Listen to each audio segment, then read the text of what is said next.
Hello વિદ્યાર્થી મિત્રો, કેમ છો દરેક જણ? મજામાં? ભાઈ તબિયત સાચવજો દરેક જણ, ગમે ત્યારે ગમે તે થઈ શકે. ઓકે, પહેલું ચેપ્ટર આપણું સંબંધ અને વિધેય. એમાં સંબંધ વિશે આપણે વાત ચાલે છે, એટલે કે સ્વાધ્યાય 1.1 એની આપણે લાસ્ટ ટાઈમ વાત કરેલી. હજુ પણ એની અંદર થોડાક દાખલા બાકી છે, તો એમાં આપણે 12 સુધીના દાખલાનો અભ્યાસ કરેલો. હવે 13મો દાખલો લઈએ. 13મા દાખલાની રકમ આ રીતે કે સાબિત કરો કે તમામ બહુકોણોના ગણ એ પર વ્યાખ્યાયિત સંબંધ R = P1 P2 કે જ્યાં P1 અને P2 બાજુઓની સંખ્યા સમાન છે. એટલે કે ગણ એની અંદર અલગ અલગ પ્રકારના બહુકોણો છે. બહુકોણની અંદર ચોરસ, લંબચોરસ, બરાબર, ચતુષ્કોણ, સમબાજુ ચતુષ્કોણ, સમલંબ ચતુષ્કોણ, એવા અલગ અલગ પંચકોણે હોઈ શકે, ષટકોણે હોઈ શકે, બધા અલગ અલગ પ્રકારના બહુકોણો છે. તમારે એવા પ્રકારના બહુકોણો લેવાના કે જેમની બાજુઓની સંખ્યા સમાન છે. તો આ સંબંધ એ સામ્ય સંબંધ છે તેવું સાબિત કરવાનું છે. પછી 3, 4 અને 5 લંબાઈવાળા બાજુઓવાળા કાટકોણ ત્રિકોણ સાથે સંબંધ ધરાવતા ગણ એના તમામ ઘટકોના ગણ શું મળશે? બરાબર, 3, 4 અને 5 લંબાઈ બાજુવાળા કાટકોણ ત્રિકોણ સાથે સંબંધ ધરાવતા ગણ એના તમામ ઘટકોના ગણ વિશે શું મળશે? એ આપણો બીજો પ્રશ્ન છે. હવે પહેલી વાત આપણી કે એ એટલે સમતલના તમામ બહુકોણોનો ગણ. તો P1 P2 કે જ્યાં P1 અને P2 બાજુઓની સંખ્યાઓ સમાન છે. તો પ્રત્યેક P બિલોંગ્સ ટુ A માટે P અને P એક જ બહુકોણ છે. દાખલા તરીકે ચોરસ અને ચોરસ લઈએ તો એક જ બહુકોણ થવાનો છે. એટલે P અને P બાજુઓની સંખ્યા કેવી થવાની? સમાન જ થવાની. P અને P એટલે આ બંને ચોરસ ચોરસ જ હોય, બરાબર. તો ચોરસ ચોરસ હોય કાં તો બંને લંબચોરસ હોય તો એની બાજુની સંખ્યા ઓબ્વિયસલી સમાન જ થવાની છે. તો P બિલોંગ્સ ટુ R માટે આ સંબંધ R એ સ્વવાચક સંબંધ થઈ ગયો. પછી P1 P2 belongs to R. તો P1 અને P2 બાજુઓની સંખ્યા સમાન છે. એટલે દાખલા તરીકે ચોરસ ABCD લઉં ને બીજો ચોરસ PQR લઉં, બે ચોરસની બાજુઓની સંખ્યા સમાન થવાની, 4 4 જ થવાની છે. તો સ્વાભાવિક છે, દાખલા તરીકે આ ચોરસ લઉં ABCD, આની અંદર 4 બાજુઓ છે. એવો બીજો એક ચોરસ દોરું, બરાબર, PQR, આને પણ 4 બાજુઓ છે. તો બંને બહુકોણમાં બાજુઓની સંખ્યા કેવી થઈ? સમાન થઈ ગઈ કહેવાય. એટલે કે એનો અર્થ એવો થયો કહેવાય કે ABCD અને PQRS એ સમાન બાજુઓવાળા બહુકોણ થયા. હવે બહુકોણની અંદર ચોરસનું જ ઉદાહરણ લેવું કે જરૂરી હોતું નથી. તમે પંચકોણનું, ષટકોણનું કોઈ પણ ઉદાહરણનો ઉપયોગ કરી શકો છો. આ 5 બાજુવાળો મેં બહુકોણ દોરેલો છે, એવો બીજો 5 બાજુવાળો બહુકોણ દોરો, બરાબર. તો આ અને આ, અથવા તો આ અને આ બંને એક જ વસ્તુ થવાની છે. બંનેમાં બાજુઓની સંખ્યા તો કેવી થવાની છે? સમાન. એટલે આપણે લખી શકીએ P1 અને P2 બાજુઓની સંખ્યા સમાન છે. તો P2 અને P1ની પણ બાજુઓની સંખ્યા સમાન થઈ ગઈ. માટે P2 P1 belongs to R. માટે સંબંધ R સંમિત સંબંધ છે. ધારો કે P1 P2 belongs to R, તો P1 અને P2 બાજુઓની સંખ્યા સમાન છે. P1 અને P2 બાજુઓની સંખ્યા કેવી છે? સમાન છે. તો આ ધારો કે આ P1 બહુકોણ છે, આ P2 બહુકોણ છે, અને એક ત્રીજો દોરું XYZ દોરું, XYZW. આ P3 છે. તો P1 અને P2ની બાજુઓની સંખ્યા સમાન છે. P2 અને P3ની બાજુઓની સંખ્યા સમાન છે. તો P1 અને P3ની પણ બાજુઓની સંખ્યા સમાન જ થઈ કહેવાય. સીધી જ વાત છે ને, કે P1 અને P2 બાજુઓની સંખ્યા સમાન છે, P2 અને P3 બાજુઓની સંખ્યા સમાન છે. તો P1 અને P3ની પણ બાજુઓની સંખ્યા કેવી થવાની? સમાન જ થવાની. એટલે કે P1 અને P2 બાજુઓની સંખ્યા સમાન છે. પછી P2 અને P3 બાજુઓની સંખ્યા પણ સમાન છે. તો P1 P2 અને P3 બાજુઓની સંખ્યા સમાન છે. ધીસ ઇમ્પ્લાઇઝ P1 અને P3 બાજુઓની સંખ્યા સમાન છે. એટલે P1 P3 belongs to R. માટે R એ પરંપરિત સંબંધ છે. આમ R એ સ્વવાચક, સંમિત અને પરંપરિત સંબંધ છે.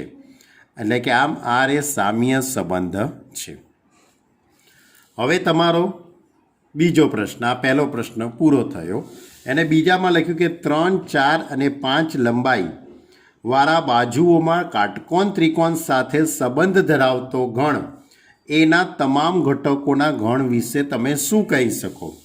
એટલે એને કહેવાનો અર્થ એવો છે કે ધારો કે કાટકોણ ત્રિકોણની અંદર આ એ બીની લંબાઈ 3, BCની 4, તો ACની 5 થવાની ઓબ્વિયસલી છે. બરાબર. તો AC ઇઝ ઇક્વલ ટુ 5.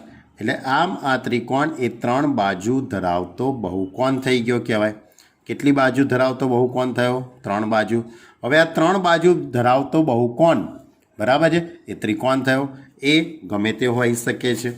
બરાબર. એટલે મેં અહીંયા 3 બાજુ ધરાવતો આ ત્રિકોણ, કાટકોણ ત્રિકોણ દોર્યો, એ આ પણ થઈ ગયો કહેવાય. અથવા તો હું આવો દોરું તો પણ ચાલે. બરાબર. તો આવા ઘણા બધા બહુકોણ મળશે કે જેની 3 બાજુઓ હશે. કેટલી બાજુઓ હશે? 3. કારણ કે આપણે તો બાજુઓની સંખ્યા સમાન કરવાની છે. બરાબર. એટલે 3, 4 અને 5. હા, તો એવી રીતે આ પણ આવી શકે, આ પણ આવી શકે. બાજુઓની સંખ્યા અહીંયા 3 છે. આ પણ 3 બાજુવાળો થઈ ગયો, આ પણ 3 બાજુવાળો થઈ ગયો કહેવાય. એટલે આ ત્રિકોણ સાથે સંબંધ ધરાવતા ગણ એમાં આવેલા તમામ ત્રિકોણો, ગણ એની અંદર બહુકોણો છે. ગણ એમાં શું છે? બહુકોણો છે. સમતલના તમામ બહુકોણોનો ગણ છે. એની અંદર એ બહુકોણોમાં એમાં આવેલા તમામ ત્રિકોણોનો ગણ. ક્લિયર? તો આ હતો આપણો દાખલા નંબર 13. હવે દાખલા નંબર 14ની વાત કરીએ. XY સમતલની બધી જ રેખાઓનો ગણ L લો. એટલે કેપિટલ L તરીકે શું છે? XY સમતલમાં ઘણી બધી રેખાઓ દોરેલી છે. હવે આ L પર સંબંધ R A R is equal two L1 L2 કે જ્યાં રેખા L1 એ રેખા L2 ને સમાંતર છે. રેખા L1 એ રેખા L2 ને સમાંતર છે. આ રીતનો સંબંધ આપેલો છે. સાબિત કરો કે આ સંબંધ સામ્ય સંબંધ છે અને રેખા y બરાબર 2x + 4 સાથે સંબંધ ધરાવતી તમામ રેખાઓના ગણ શોધો. બરાબર. y બરાબર 2x + 4 સાથે સંબંધ ધરાવતી તમામ રેખાઓનો ગણ પણ શોધવાનો છે. હવે કેપિટલ L છે શું હકીકતમાં? XY સમતલમાં આવેલી તમામ રેખાઓ. હવે બે રેખાઓ લેવાની, L1 અને L2 એ સમાંતર છે. L1 અને L2 એ સમાંતર રેખાઓ. એટલે આ રીતનો સંબંધ. આ રેખા L1 એને સમાંતર રેખા L2 છે. બરાબર. હવે હું આ રેખા L1 અને આ જ રેખા L1 ફરીથી એટલે સંપાતી રેખા, તો આ બંને એક જ રેખા થઈ ગઈ કહેવાય. એટલે સ્વવાચકતાનું પાલન કરશે. એટલે કે L અને L એક જ રેખા છે. એટલે L એ Lને સમાંતર તો થવાની જ છે, એની ઉપર જ છે. એટલે L બિલોંગ્સ ટુ R. માટે આ સંબંધ R એ સ્વવાચક સંબંધ છે. હવે ધારો કે L1 L2 belongs to R. L1 ને સમાંતર L2, L1 ને સમાંતર L2 છે. બરાબર. L1 એ L2 ને કેવી છે? સમાંતર છે. આ L1 આ L2 ને સમાંતર, તો L2 એ L1 ને સમાંતર કહેવાય જ. બરાબર. આ બંને રેખાઓ એકબીજાને સમાંતર તો છે જ. એટલે L1 રેખા અને L2 રેખા આ બંને એકબીજાને સમાંતર છે. તો L2 અને L1 પણ એકબીજાને શું થઈ કહેવાય? સમાંતર. એટલે સંમિતતાનું એને શું કર્યું કહેવાય? પાલન કરે છે એવું કહી શકાશે. પછી પરંપરિતતાની વાત કરીએ તો L1 L2 belongs to R. L1 સમાંતર L2. આ વચ્ચે આ રીતે બે ઊભા લીટા બતાવેલા છે. એનું અર્થઘટન તમને ખબર છે ને? 8મા 9મામાં આવી ગયું છે. સમાંતરનો સિમ્બોલ છે. જો આ રેખા L1 એને સમાંતર રેખા L2 અને રેખા L2 ને સમાંતર રેખા L3, તો L1 એ L3 ને સમાંતર છે તેમ કહેવાય. એટલે L1 સમાંતર L2, L2 ને સમાંતર L3, તો L1 ને સમાંતર L3 થાય જ. સીધું જ લોજિક છે, બરાબર. તો પારંપરિકતાનું પણ અહીંયા પાલન કરશે. એટલે L1, L2 અને L3 સમાંતર રેખાઓ થઈ ગઈ 3 3. એટલે કે L1 ને સમાંતર L3 માટે L1 L3 belongs to R, માટે R એ પારંપરિક સંબંધ છે. માટે R એ સવાચકે થઈ ગયો કહેવાય, સંમિતે થઈ ગયો કહેવાય અને પારંપરિક પણ થઈ ગયો કહેવાય. એટલે કે એના આધારે એમ કહી શકાય કે આ સંબંધ એ સામ્ય સંબંધ થઈ ગયો કહેવાય. એટલે આપણે જે પહેલું જે સાબિત કરવાનું હતું કે સંબંધ R એ સામ્ય સંબંધ છે તે આપણે સાબિત કરી દીધું. ચલો, હવે આ દાખલાની અંદર બીજો એક મુદ્દો એવો પૂછેલો છે કે રેખા y બરાબર 2x+4 સાથે સંબંધ ધરાવતી તમામ રેખાઓનો ગણ શોધો. તો આ જે રેખા છે y બરાબર 2x+4, એટલે એની ઉપરથી આપણે 2x - y+4 બરાબર 0 કહી શકાય. હવે આને સમાંતર આપણો સંબંધ કયો છે? સમાંતરનો છે. સમાંતરનું બીજું પણ એક અર્થઘટન તમે 11મા ધોરણની અંદર અભ્યાસ કરેલો છે. 11મા ધોરણની અંદર પણ તમે થોડોક અભ્યાસ કર્યો કે બંને રેખાઓના ઢાળ સરખા થાય. બંને રેખાઓના ઢાળ કેવા થાય? સરખા. અથવા તો તમે એવું પણ ભણેલા છો કે જેના x અને y વાળું પદ સરખું હોય પણ અચળ પદ અલગ હોય. x અને y વાળું પદ સરખું હોય એટલે x અને yના સહગુણકો સમાન અને અચળ પદ અલગ હોય તો તે રેખાને સમાંતર રેખાઓ કહેવાય. બરાબર. એટલે કે દાખલા તરીકે તમારી જોડે 3x + 7y + 11 = 0 છે, તો આને સમાંતર રેખા કઈ થાય? તો 3x + 7y + k = 0. બરાબર. તો સમાંતર રેખાઓનો એક વ્યાપક નિયમ હતો ax + by + c = 0. તેને સમાંતર રેખા ax + by + k = 0. બરાબર. તો આ જ લોજિકથી આપણે અહીંયા જવાબ આપવાનો છે કે આ જે રેખા છે 2x - y+4 બરાબર 0, તો એને સમાંતર રેખા 2x - y + k બરાબર 0, જ્યાં k બિલોંગ્સ ટુ R છે. એટલે કે રેખા L y બરાબર 2x+4 ને સમાંતર તમામ રેખાઓનો ગણ. ક્લિયર? એટલે આ હતો આપણો દાખલા નંબર 14. આ હતું આપણું સ્વાધ્યાય 1.1ના 1 થી 14 દાખલા. હવે છેલ્લે બે MCQ એમને આપેલા છે. એની વાત કરી લઈએ. તો MCQ આ રીતે છે, બહુ સિમ્પલ છે. ગણ A બરાબર 1 2 3 4 પરનો સંબંધ R એ 1 2 2 2 1 1 4 4 1 3 3 3 3 2 આ સંબંધ આપેલો છે. આ સંબંધ એ કયા પ્રકારનો સંબંધ છે? સ્વવાચક છે, સંમિત છે કે પારંપરિક છે? કોનું પાલન કરે છે એની પર આધારિત છે. તો તમે જરાક ધ્યાનથી જુઓ. આ રીતનો સંબંધ 1 2 3 4, તો પહેલાં 1 1 આવી ગયું અંદર, 2 2 પણ છે, 3 3 એ પણ છે, પછી 4 4 એ પણ છે. એટલે 1 1 2 2 3 3 4 4 એટલે પ્રત્યેક x બિલોંગ્સ ટુ a માટે xx બિલોંગ્સ ટુ R. બરાબર. એટલે આ સંબંધ છે તે સ્વવાચક સંબંધ થયો કહેવાય.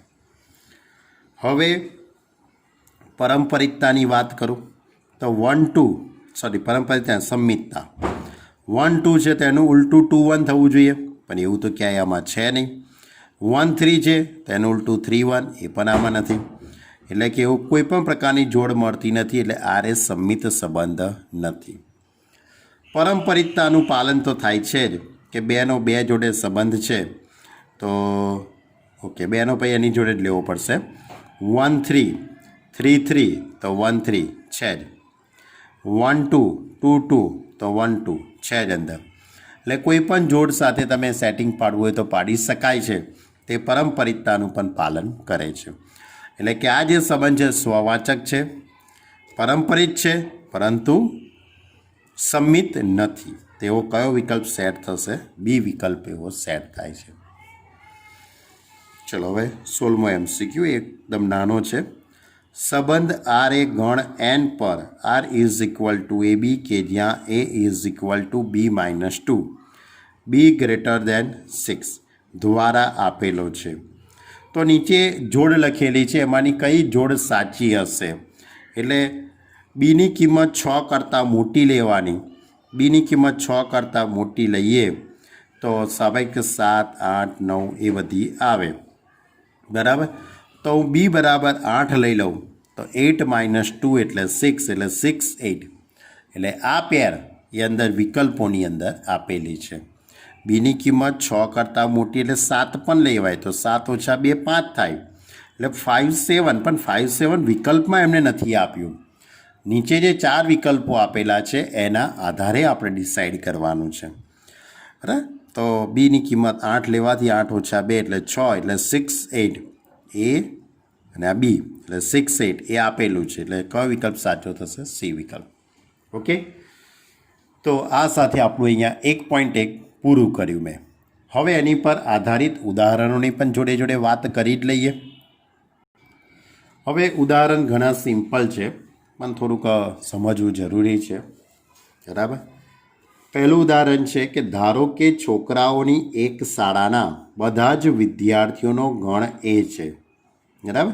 એટલે માત્ર બોયઝ સ્કૂલ છે. કેવી સ્કૂલ છે? એમાં માત્ર છોકરાઓ જ અભ્યાસ કરે, કોઈ છોકરી અંદર છે નહીં. તો ગણ એ પરનો સંબંધ R is equal to a b કે જ્યાં એ બીની બહેન છે. એ બીની બહેન છે એટલે આ વ્યક્તિએ આની શું થઈ કહેવાય? બેન, સિસ્ટર. તો આ સંબંધ એ રિક્ત સંબંધ છે. અને બીજો એક સંબંધ આપ્યો છે કે આર ડેશ એ બી કે સચ ધેટ એ અને બી વચ્ચેની ઊંચાઈનો તફાવત 3 મીટર કરતાં ઓછો છે.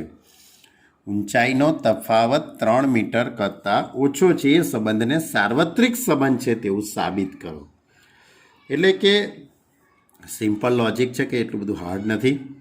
તો પહેલો સંબંધ કયો છે? એ બીની બહેન છે. હવે આખી સ્કૂલ છે એ માત્ર છોકરાઓની જ છે. ગણ એ એટલે શું છે? છોકરાઓની એક શાળાના બધા વિદ્યાર્થીઓનો ગણ. એટલે આની અંદર કોઈ છોકરી છે જ નહીં આ સ્કૂલમાં. હવે આ સ્કૂલમાં કોઈ છોકરી જ નથી તો ભાઈ આ શાળાનો કોઈ પણ વિદ્યાર્થી અન્ય કોઈ વિદ્યાર્થીની બહેન તો ન જ હોઈ શકે. બધા છોકરાઓ જ છે તો એમાં વચ્ચે કોઈ બહેન તો હોવાની જ નથી કોઈની, બરાબર. એટલે આર ઇઝ ઇક્વલ ટુ 5 માટે આર એ ખાલી સંબંધ છે. હવે બીજો, એ અને બીની વચ્ચેની ઊંચાઈનો તફાવત 3 મીટર કરતાં ઓછો છે.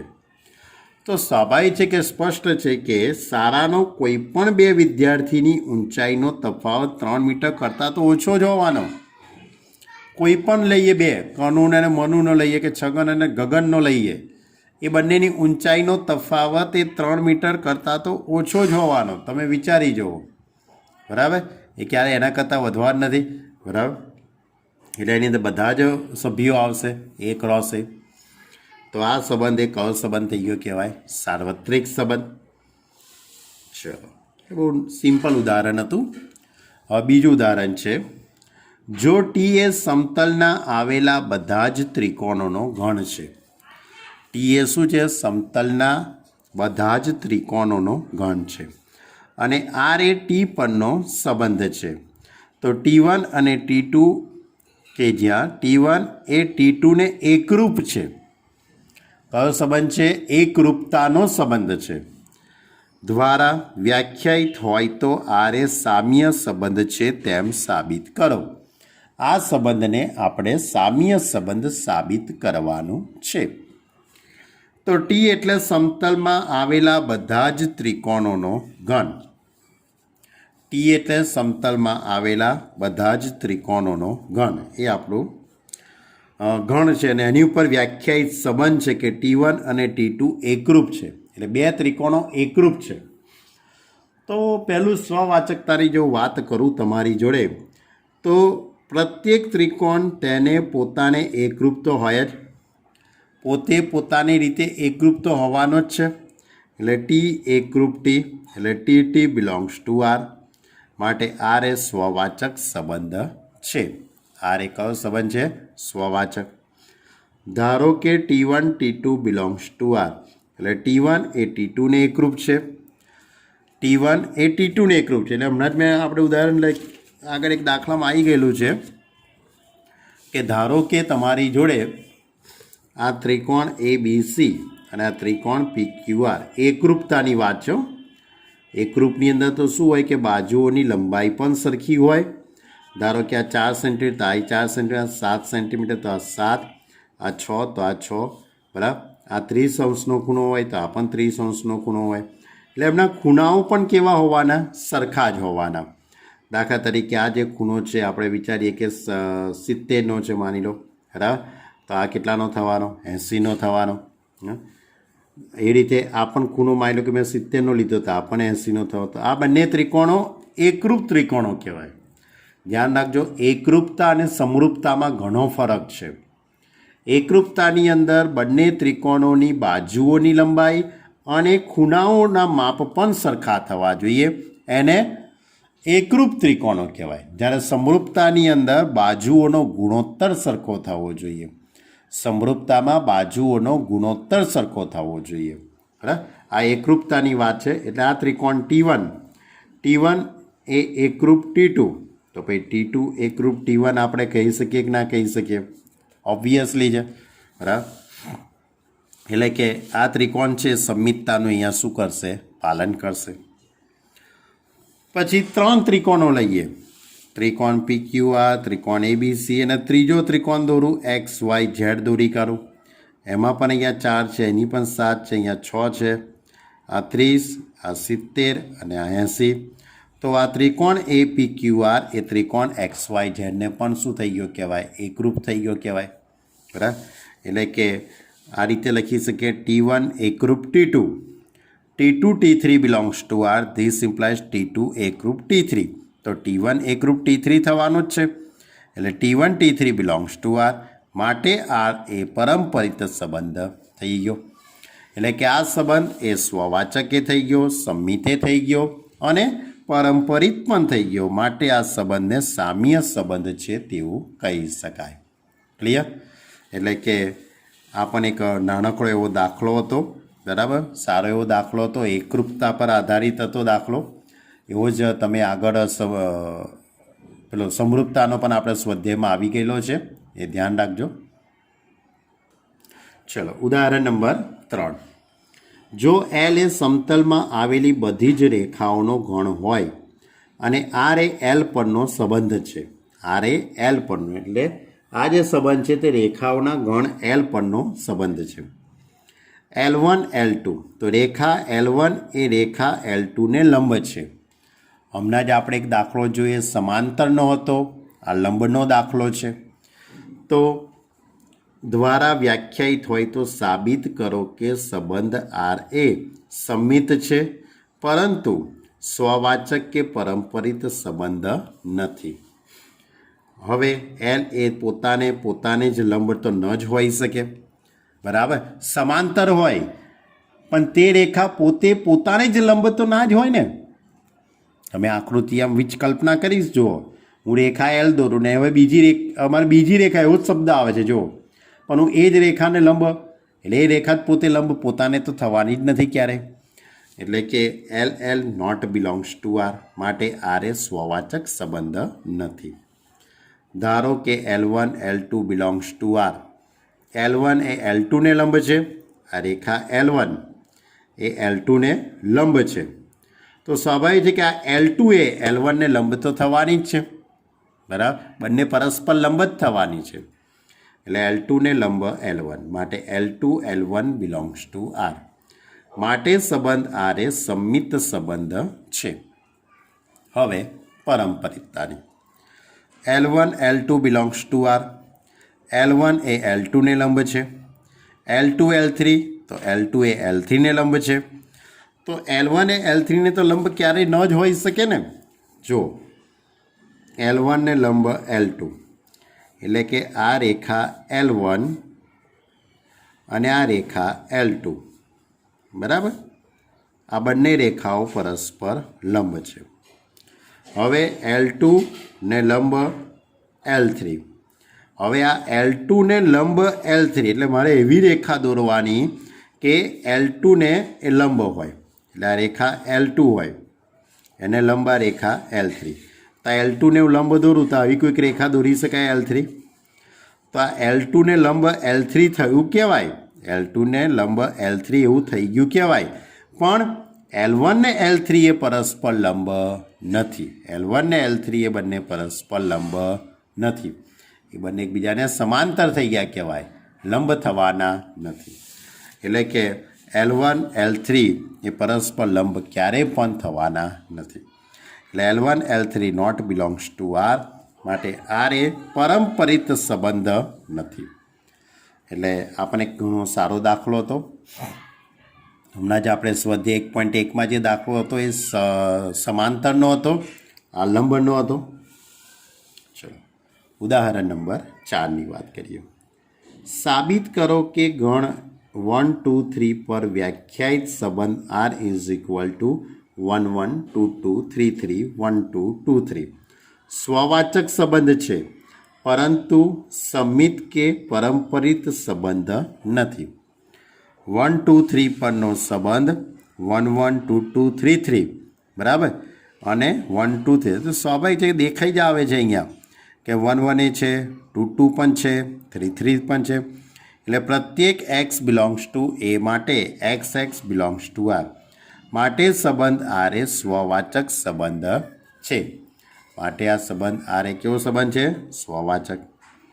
હવે 1 2 બિલોંગ્સ ટુ R તો એનું ઉલટું કરું તો 2 1 થવાનું.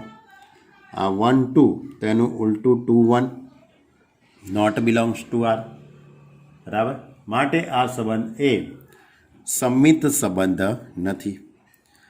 પછી પરંપરિતતાની પણ ચકાસણી કરવી હોય તો કરી શકીએ આપણે. 1 2 2 3 તો 1 3 1 2 belongs to R 2 3 belongs to R તો 1 3 ઇઝ નોટ બિલોંગ. માટે સંબંધ R એ પરંપરિત સંબંધ નથી. માટે આ સંબંધ એ પરંપરિત નથી. એટલે આ સંબંધ સ્વવાચક છે, સમિત નથી અને પરંપરિત નથી. 1 માર્કના MCQમાં જેવું પૂછાય. પછી ઉદાહરણ નંબર 5. સાબિત કરો કે પૂર્ણાંકોના ગણ Z પર વ્યાખ્યાયિત સંબંધ R is equal two AB કે જ્યાં B એ A માઇનસ બીનો અવયવ છે. 2A A માઇનસ બીનો અવયવ છે. આ સંબંધ સામ્ય સંબંધ છે તેવું સાબિત કરો. તો A માઇનસ બી એટલે બે સંખ્યાઓની બાદબાકી. બરાબર. ઝેડમાં રહેલી કોઈ પણ બે સંખ્યાઓની બાદબાકી. પણ બાદબાકી એવી કરે કે જે બે વડે શું થવું જોઈએ? વિભાજ્ય. એટલે દાખલા તરીકે 2 4 2 4 એટલે 2 માઇનસ 4 એટલે -2 એટલે કે બે વડે શું થઈ ગયું કહેવાય? વિભાજ્ય. એટલે બે એનો શું થઈ ગયો કહેવાય? એક અવયવ. બરાબર. એટલે કે એ રીતની ટૂંકમાં આપણે વાત કરી શકીએ. તો સ્વાભાવિક છે કે પ્રત્યેક પૂર્ણાંકો માટે એ માઇનસ એ 0 0 તો બે વડે હંમેશા વિભાજ્ય છે. એટલે 2 a minus a is equal to 0નો એક અવયવ છે. માટે 2 a માઇનસ એ 0નો હંમેશા અવયવ થવાનો જ, કારણ કે શૂન્ય એના વડે વિભાજ્ય થવાની જ છે. જો એટલે કે એ બિલોંગ્સ ટુ R માટે સંબંધ R એ સ્વવાચક સંબંધ છે. હવે સમિતતાની વાત. AB belongs to Z, A minus B belongs to R. તો B એ A માઇનસ બીનો એક અવયવ છે. તો 2 પણ એ B માઇનસ એનો એક અવયવ થવાનો જ છે.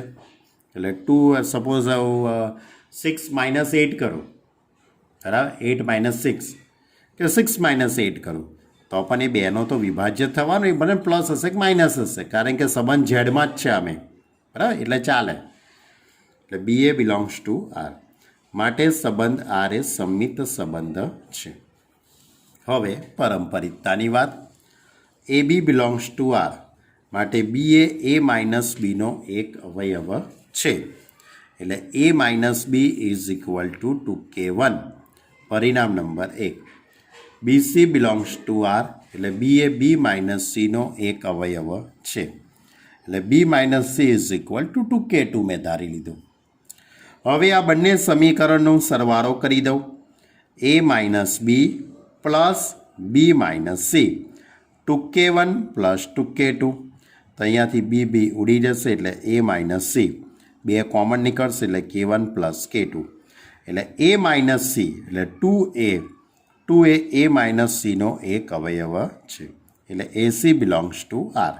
માટે R એ પરંપરિત સંબંધ છે.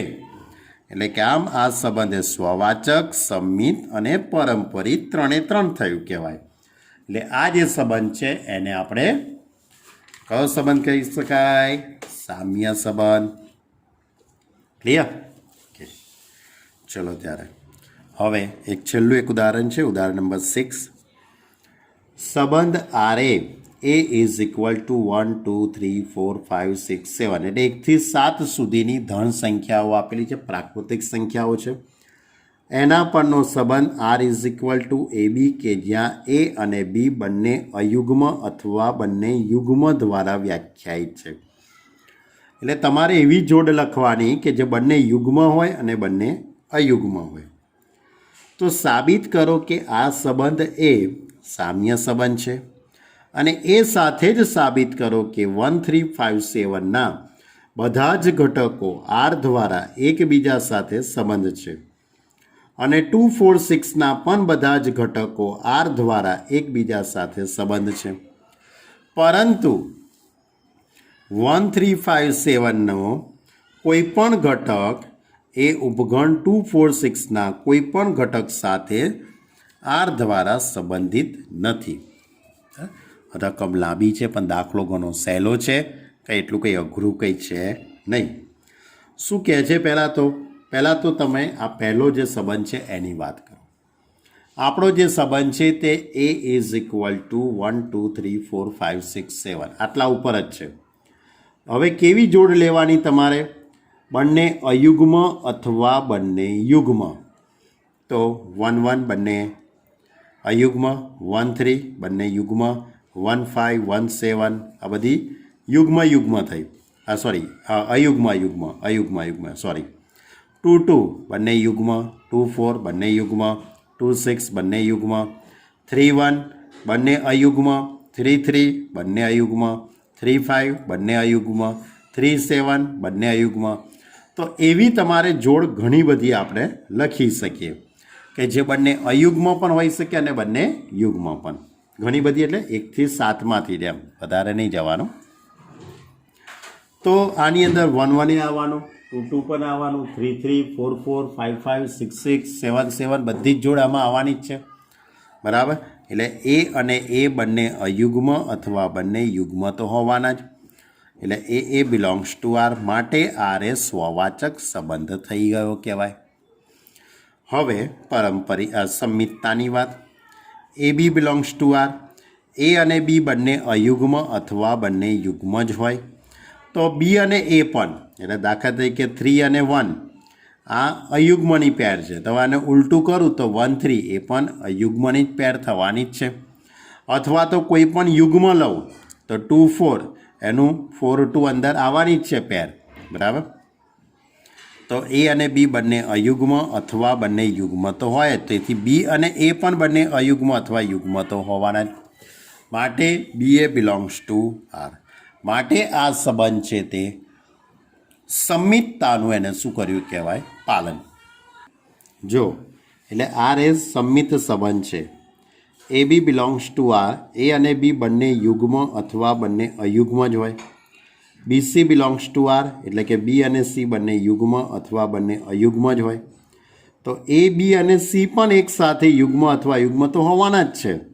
બરાબર?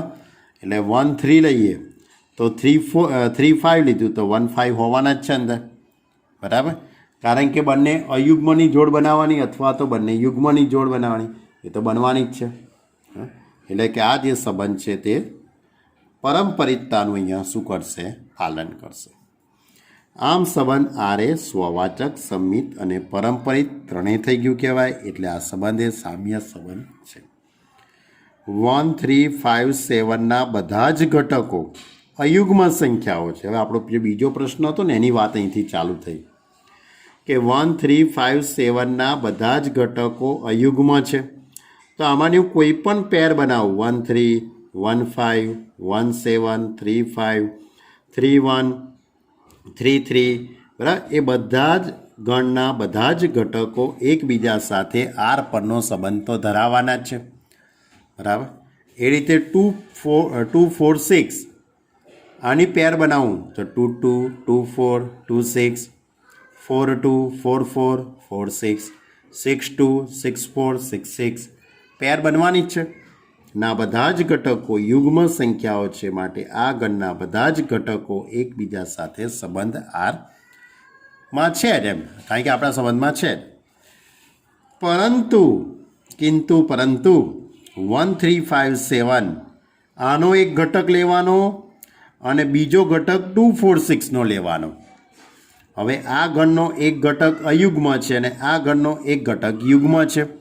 તો વિચારી જુઓ કે એક યુગ્મ અને એક અયુગ્મ હોય એવી કોઈ પણ પ્રકારની પેર એ આપણા સંબંધ આરમાં બનવાની નથી, કારણ કે આપણો જે સંબંધ આર છે એ તો કેવો છે? બંને યુગ્મનો છે કાં તો બંને અયુગ્મનો છે. પણ એક યુગ્મ અને એક અયુગ્મ હોય એવી કોઈ પેર સંબંધ આરમાં ધરાવતી નથી, કારણ કે 1 3 5 7ના બધા જ ઘટકો અયુગ્મ છે, જ્યારે 2 4 6ના બધા જ ઘટકો યુગ્મ છે. બરાબર. એટલે કે આ હતું આપણું ઉદાહરણ નંબર 6. આપણા ચેપ્ટરનો આ એક ટૉપિક આજે આપણે પૂર્ણ કર્યો. સંબંધ વિશેની વાત આપણે પૂર્ણ કરી. બરાબર. આપણા ચેપ્ટરની અંદર અલગ અલગ પ્રકારના 1 2 3 4 ચારેક ટૉપિક છે. એમાંનો આ પહેલો ટૉપિક આપણે પૂરો કર્યો. સંબંધના પ્રકાર. બરાબર. અને એની પર આધારિત ઉદાહરણો અને એની પર આધારિત સ્વાધ્યાય 1.1. બરાબર. દરેક જણ ખૂબ જ શાંતિથી આટલું વર્ક કરી દેજો. કોઈને કંઈ પણ ખ્યાલ ન આવે તો મારો સંપર્ક કરજો, હું તમને એમને સમજાવી દઈશ. બરાબર. અહીંયા સુધી આપણે રાખીએ છીએ. વધુ આપણે આવતા અંકે લઈશું. થોડુંક ઓછું ચલાવ્યું છે પણ આટલું તો તૈયાર કરો. બરાબર. હવે આવતી વખતે વિધેય એટલે શું ને વિધેયના પ્રકાર આપણે સમજીશું. Okay student, by.